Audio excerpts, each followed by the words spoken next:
sebentar lagi seleksi kompetensi dasar untuk pendidikan kedinasan.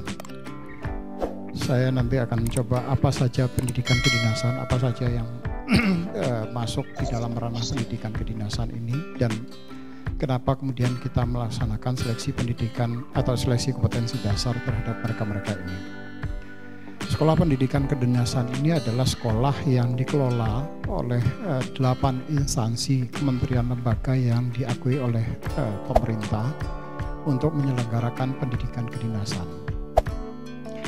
Dari 8 instansi tersebut diantaranya adalah kalau teman-teman mengenal Sekolah Tinggi Akuntansi Negara atau STAN, itu di bawah Kementerian Keuangan. Kemudian ada Sekolah Tinggi Klimatologi, Meteorologi, dan Geofisika, itu ada di bawah Badan Meteorologi dan Klimatologi dan Geofisika.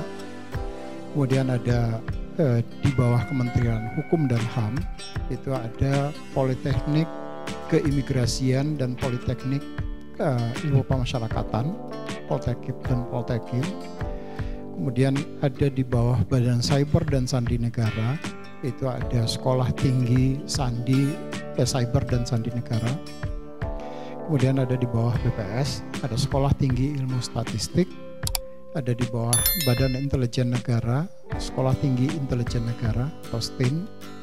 Kemudian ada di bawah Kementerian Perhubungan. Nah, Kementerian Perhubungan ini banyak sekali. Ada yang transportasi darat, ada yang penyeberangan, kemudian ada yang sungai, transportasi. Jadi ada sekitar 19 sekolah di bawah Kementerian Perhubungan ini. Dan yang terakhir adalah yang biasanya paling banyak minatnya itu adalah selain dari STAN itu adalah IPDN, Institut Pemerintahan Dalam Negeri.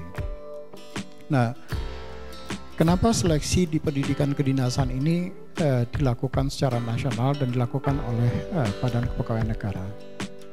Karena mereka-mereka yang masuk di dalam program pendidikan sekolah kedinasan, setelah mereka nanti lulus sekolah pendidikan kedinasan, mereka kemudian akan diangkat menjadi pegawai negeri sipil.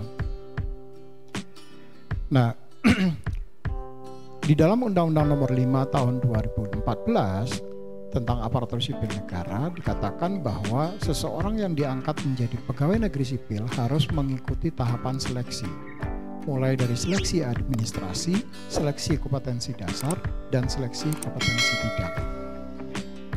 Nah, kenapa kok sekolah pendidikan kedinasan harus dilakukan seleksi kompetensi dasar? Padahal kan mereka mau sekolah, bukan mereka akan langsung bekerja. Dulu pernah kita melaksanakan bahwa seleksi pendidikan dasarnya dilaksanakan setelah mereka lulus. Tetapi begitu mereka lulus dan mereka tidak lulus seleksi kompetensi dasarnya, mereka nggak bisa diangkat menjadi pegawai negeri sipil. Maka kemudian skemanya dibalik. Sebelum mereka kemudian mengikuti jenjang pendidikan, maka mereka sudah harus lulus dulu SKD-nya. Seleksi kompetensi dasarnya lulus, setelah lulus, apakah mereka nanti masih perlu mengikuti seleksi kompetensi bidang? Enggak. Karena selama mereka mengikuti pendidikan selama 4 tahun di tempat pendidikan yang mereka tuju, itu adalah dianggap pengembangan kompetensi yang bersangkutan. Maka begitu mereka lulus dari pendidikan, mereka kemudian bisa diusulkan oleh instansi untuk diangkat dan diberikan nomor induk pegawainya. Jadi pengganti seleksi seleksi kompetensi bidang di sekolah pendidikan kedinasan ini adalah masa kuliah yang bersangkutan selama 4 tahun, sekurang-kurangnya 4 tahun. Kecuali ada yang menyelenggarakan diploma 3 tahun, atau diploma 1 itu 1 tahun. Nah, dalam setiap penyelenggaraan seleksi tentu saja ada dasar hukum yang selalu kita gunakan.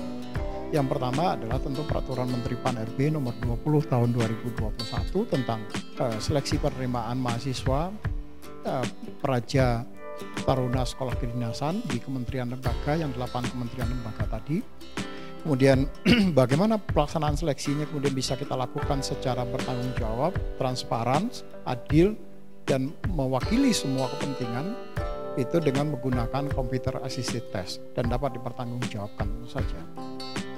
Nah, ini diatur melalui peraturan BKN nomor 2 tahun 2021, sehingga siapapun kemudian bisa membaca aturan ini, dan kalau terjadi mereka merasa dirugikan, maka mereka kemudian bisa melakukan sanggahan.